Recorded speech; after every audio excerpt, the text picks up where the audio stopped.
Partia Demokratike denoncon se po kryhen manipulime në procesin shkencor arkeologjik në Butrind pas ndërtimit të një resorti në gjirin e manastirit brenda parkut kombëtar. Sipas zëdhënëses për antikorrupsionin në Partinë Demokratike, Genta Vangjeli, ndërtimi ka shkatëruar potencialin arkeologjik dhe ka favorizuar interesa private mbi pasurinë kombëtare. Ndërtimi i resortit në zonën e manastirit, pjesë e parkut kombëtar të Butrindit, ngre dyshime serioze për ndërhyrje të qëllimshme në procesin shkencor arkeologjik me synim favorizimin e interesave private.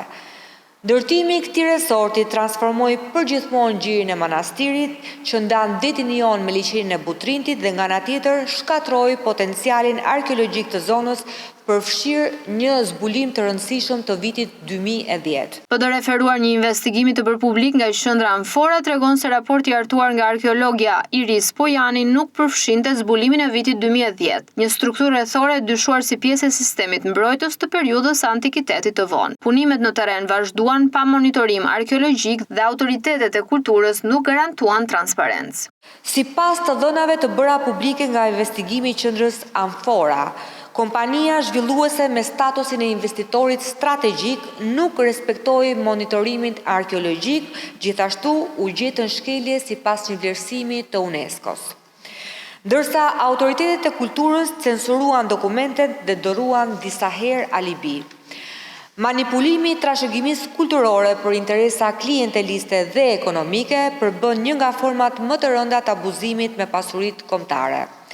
Arkeologja Iris Pojani, ose siç e quajnë ndryshe Mikesha e ministres Mirela Kumbaro, që në atë kohë drejtonte pikërisht Ministrinë e Kulturës, rezulton të ketë hartuar një raport vëzhgimi arkeologjik me anë të cilit i hapi rrugë ndërtimin në zonën e manastirit pikërisht në pikën e Voçkël, siç e deklaroi ajo, por me potencial të lartë arkeologjik.